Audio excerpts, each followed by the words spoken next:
ವೀಕ್ಷಕರಿಗೆ ನಮಸ್ಕಾರ. ಒಂದು ಸಣ್ಣ ಧರ್ಮ ಜಿಜ್ಞಾಸೆ ಚರ್ಚೆ ನಡೀತಾ ಇರೋದರಿಂದ ಆ ಕುರಿತು ನಿಮಗೆ ಮಾಹಿತಿ ಮಾಡುವುದಕ್ಕಾಗಿ ಈ ಸಂಚಿಕೆಯನ್ನು ಮಾಡಿದ್ದೇವೆ. ಈ ವರ್ಷದ ವರಮಹಾಲಕ್ಷ್ಮಿ ವ್ರತ ಆಗಸ್ಟ್ 21ಕ್ಕೆ ಮಾಡಬೇಕು 28ಕ್ಕೆ ಮಾಡಬೇಕು ಅನ್ನೋದು ಭಾಳ ದೊಡ್ಡ ಚರ್ಚೆ ಆಗ್ತಾಯಿದೆ. ಎರಡು ನಂಬಿಕೆ. ಸಾಮಾನ್ಯಕ್ಕೆ ನಾವು ವರಮಹಾಲಕ್ಷ್ಮಿ ಮಾಡುವಾಗ ಶ್ರಾವಣ ಮಾಸದ 2ನೇ ಶುಕ್ರವಾರ ಮಾಡ್ತೀವಿ, ಒಂದು ನಂಬಿಕೆ. ಎರಡನೇದು ಶ್ರಾವಣ ಮಾಸದ ಹುಣ್ಣಿಮೆಯ ಹಿಂದಿನ ಶುಕ್ರವಾರ ಮಾಡ್ತೀವಿ. ಯಾಕೆ ಈ ಜಿಜ್ಞಾಸೆ ಬಂದಿದೆ ಅಂತಂದರೆ, ಈ ಸಲ 28ನೇ ತಾರೀಕು ಶ್ರಾವಣ ಶುಕ್ಲ ಹುಣ್ಣಿಮೆ ಬಂದಿದೆ, ಅದು ಶುಕ್ರವಾರನೇ ಆಗಿದೆ. ಹಾಗಾಗಿ ಹುಣ್ಣಿಮೆ ಶುಕ್ರವಾರನೇ ಬಂದರೆ ಏನು ಮಾಡಬೇಕು ಅಂತ ಭಾಳಷ್ಟು ಜನಕ್ಕೆ ಗೊಂದಲ ಇದೆ. ಕೆಲವರು 21ಕ್ಕೆ ಅಂತ ಹೇಳ್ತಾ ಇದ್ದಾರೆ, ಕೆಲವರು 28ಕ್ಕೆ ಅಂತ ಹೇಳ್ತಾ ಇದ್ದಾರೆ. ಅದರಲ್ಲಿ ಏನು ಧರ್ಮ ಗ್ರಂಥಗಳು ಏನು ಹೇಳುತ್ತೆ ಅಂತ ನೋಡೋಣ. ಧರ್ಮಸಿಂಧುವಲ್ಲಿ ಪೂರ್ಣಿಮಾಯ ಪ್ರಾಕ್ತೋಕ್ತ್ಯ ಅಂತ ಹೇಳ್ತಾರೆ. ಇನ್ನೊಂದು ಕಡೆ ಪೂರ್ಣಿಮಾಂತ್ಯ ಭಾರ್ಗವೇ ಅಂತ ಹೇಳ್ತಾರೆ. ಅಂದರೆ ಹುಣ್ಣಿಮೆಗಿಂತ ಮುಂಚೆ ಬರುವ ಶುಕ್ರವಾರ ಅನ್ನೋದು ಬಹಳ ಸಾಮಾನ್ಯವಾದ ಕಲ್ಪನೆ. ಇನ್ನೊಂದು ಕಡೆ ವ್ರತಕಥೆಯಲ್ಲಿ ಬರುವಾಗ ಶ್ರಾವಣ ಶುಕ್ಲ ದ್ವಿತೀಯ ಭಾರ್ಗವ ವಾಸರೇ ಅಂತ ಹೇಳ್ತಾರೆ. ಅಂದರೆ ಶ್ರಾವಣ ಮಾಸದ 2ನೇ ಶುಕ್ರವಾರ ಅಂಥೇಳಿ.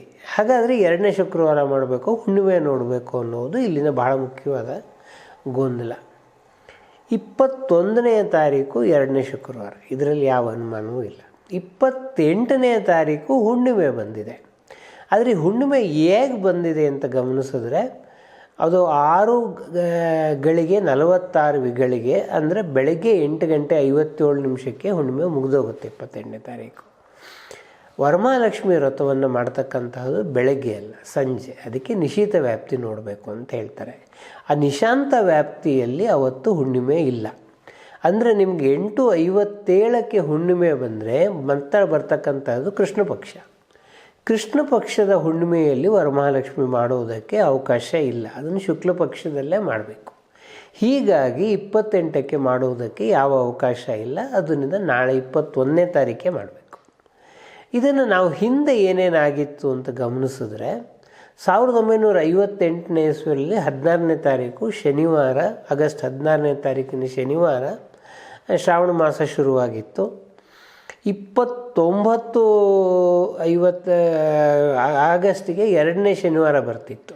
ಆದರೆ ಅದು ನಾನು ಈಗಲೇ ಹೇಳಿದ ಹಾಗೆ ನಿಶೀತ ವ್ಯಾಪ್ತಿ ಶುಕ್ರವಾರ ಆಗಿದ್ದರಿಂದ ಅವತ್ತು ಸಾಯಂಕಾಲ ಅಮಾವಾಸ್ಯೆ ಕೃಷ್ಣ ಪಕ್ಷದ ಪಾಡ್ಯ ಆಗಲೇ ಬಂದುಬಿಟ್ಟಿದ್ದರಿಂದ 22/8/1958 ಅಂದರೆ ಮೊದಲನೇ ಶುಕ್ರವಾರಕ್ಕೆ ವರಮಹಾಲಕ್ಷ್ಮಿಯನ್ನು ಮಾಡಿತ್ತು. ಇದೇ ರೀತಿಯಲ್ಲಿ 1971ನೇ ಇಸ್ವಿಯಲ್ಲಿ 23ನೇ ತಾರೀಕು ಶುಕ್ಲಪಕ್ಷ ಶುರುವಾಗಿತ್ತು. 30ನೇ ತಾರೀಕು 2ನೇ ಶುಕ್ರವಾರ ಬಂದಿತ್ತು. ಆ ವರ್ಷದಲ್ಲಿ 1971ರಲ್ಲಿ 3ನೇ ಶುಕ್ರವಾರದ ದಿವಸ ವರಮಹಾಲಕ್ಷ್ಮಿಯನ್ನು ಆಚರಣೆ ಮಾಡಿತ್ತು.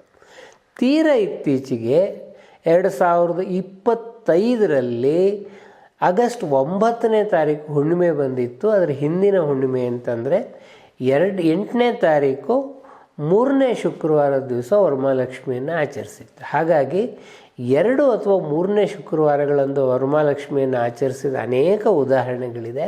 ಸೊ ಎಲ್ಲ ಧರ್ಮಗ್ರಂಥಗಳನ್ನು ಪರಿಶೀಲನೆ ಮಾಡಿದ್ರೆ ನಮ್ಮ ಗಮನಕ್ಕೆ ಬರೋದೇನು ಅಂತಂದರೆ, ಈಗ ಲಭ್ಯವಿರುವ 21 ಮತ್ತು 28 2 ಶುಕ್ರವಾರಗಳಲ್ಲಿ 28ನೇ ತಾರೀಕು ಸಾಯಂಕಾಲ ಹುಣ್ಣಿಮೆ ಇಲ್ಲದೇ ಇರುವುದರಿಂದ, ಅದು ಕೃಷ್ಣ ಪಕ್ಷದ ಶುಕ್ರವಾರ ಆಗಿರೋದರಿಂದ 21ನೇ ತಾರೀಕೆ ವರಮಹಾಲಕ್ಷ್ಮಿ ವ್ರತವನ್ನು ಆಚರಣೆ ಮಾಡಬೇಕು.